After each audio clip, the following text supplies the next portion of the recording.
Hi, and welcome back to another episode of Hey Alexia, What's Trending? This episode might just save your life when the undead come for it.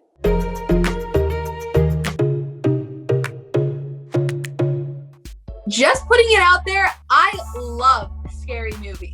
A family moves into their dream home only to find out that it's haunted by vengeful spirits. I'm here for it. A crazy machete-wielding serial killer is on the loose? It's the jump scares for me. Social media had all the spooky vibes this week after some people found this page on the CDC website. For those of you who don't know, the CDC is the Center for Disease Control and Prevention. Think of it as America's version of Public Health Canada. It's a government organization that focuses on the country's health and safety.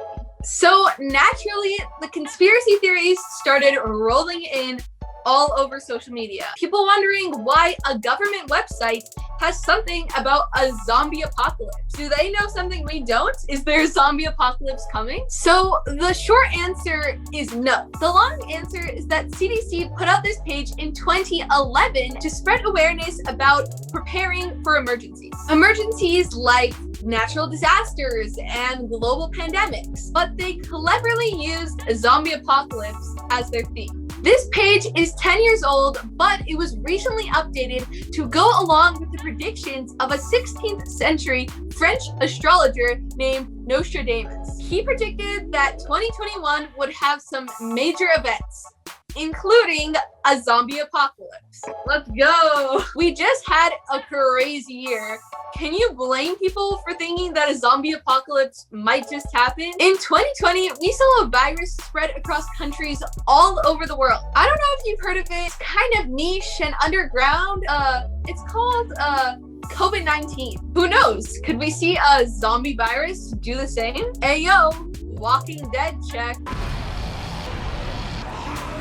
I decided to talk to someone who may know more on this topic. Dr. Amanda Berry is a microbiologist whose studies has led her to become a zombie expert. So I'm just gonna start off with a fun question. What's your favorite zombie movie or TV show? Oh my gosh, there's so many good ones. I love Zombieland. It's just it's so funny, and I like the idea of it being a comedy and not too scary. Warm Bodies. I love Warm Bodies because it's a zombie movie that's a romance. We were talking about zombie apocalypses, so is there any way that this could actually ever happen? And if so, what would be the cause of zombies? While we think that nothing is really impossible with science, we don't know what could happen, but it's highly unlikely that you would ever find the case of a zombie in real life. Now, if it were to happen, it would be caused by a different kind of microbe. So that would be either a virus or a bacteria or a fungi. These are things that cause infections in us right now. That's really what causes zombies, are these different kinds of microbes that we see in real life.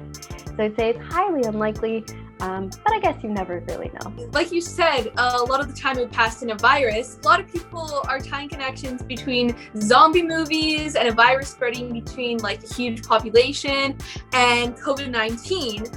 Have we seen anything like COVID-19 in the past, how it's affecting the whole world like this? Absolutely. The COVID-19 pandemic is definitely not our first pandemic. The world has experienced many similar types of things before.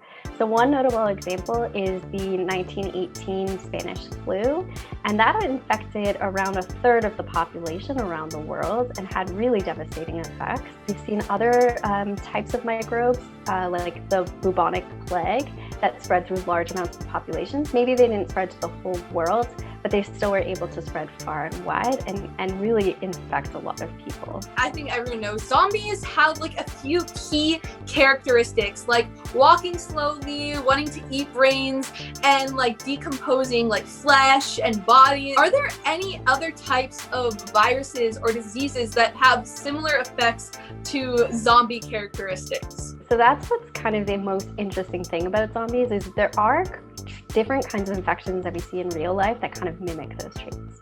So in terms of things like decomposing skin, we see diseases like leprosy or flesh-eating disease, which is necrotizing fasciitis. And in that case, you get these bacteria that instead of staying on the surface of your skin, they get really deep into the tissues.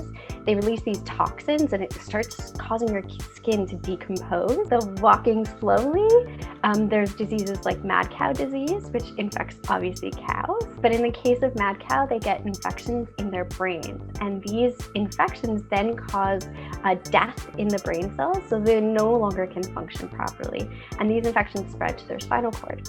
So then when your brain is trying to send the message to the cow's legs and arms to move, they're not really able to send that message properly because those cells that are responsible for sending the message are dying or dead. So that really causes them to change their behavior and their movement. So they lose their coordination, they can't move properly, and they might get that slower moving activity that you would see in zombies. Now, in terms of biting and eating brains, that is something that you might think would be like the harder one to find. But there's a great example of this in nature, and it's rabies. Rabies is a virus, is caused by a virus that mostly infects animals like raccoons, bats, and dogs. And it really, really controls their behavior, which is kind of scary, and causes them to be really angry and really have the desire to bite people and bite different animals. And that's all to continue the infection and to spread it to other people. So one of the scariest things, though, is the virus also causes the animals to be afraid of water. So that's weird, but it causes them to no longer want to drink water or wash themselves. And you might be thinking, like, why the heck would it do that? But the reason is because the virus is in the saliva in the infected animal's mouth. And so if the animal is not washing themselves or not drinking water, then that virus gets to keep concentrating in the mouth so that there's more of them there. So then when the rabid animal comes to bite you, there's lots of that virus that can go straight into your bloodstream and infect you. So there are these really cool and crazy cases in nature of different kinds of microbes controlling behavior so that they can spread even more. And that's kind of really very similar to zombies. How would you prepare for a zombie outbreak? Like, what precautions would you take?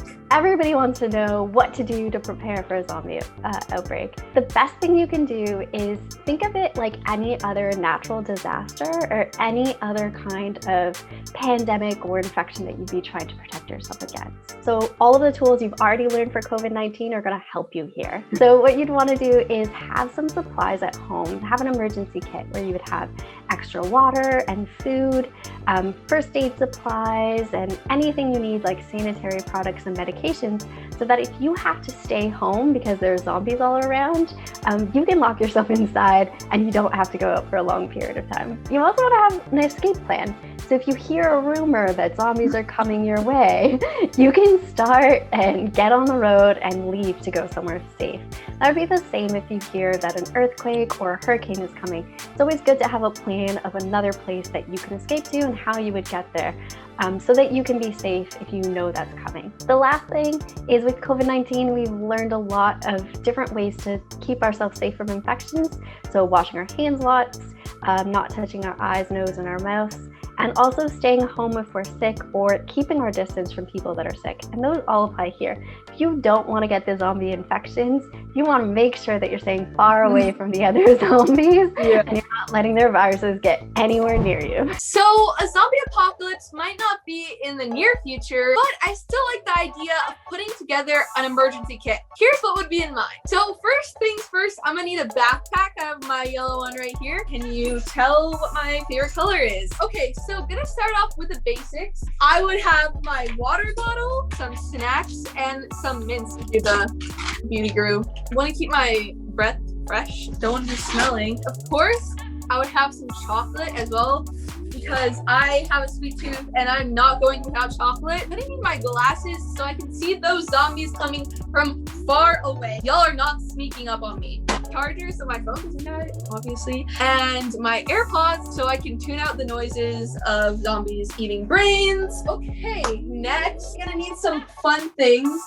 So, I don't know if all of them are gonna fit into my backpack. I'll pick out at least one. So got a good old Harry Potter book here. You know what? I don't want to get bored of just reading, so gonna pack some coloring books as well. Last but not least, probably the most important thing, I don't know, chocolate is pretty important. Obviously gonna need a first aid kit. Not sure if this one will fit in my backpack, but I tried.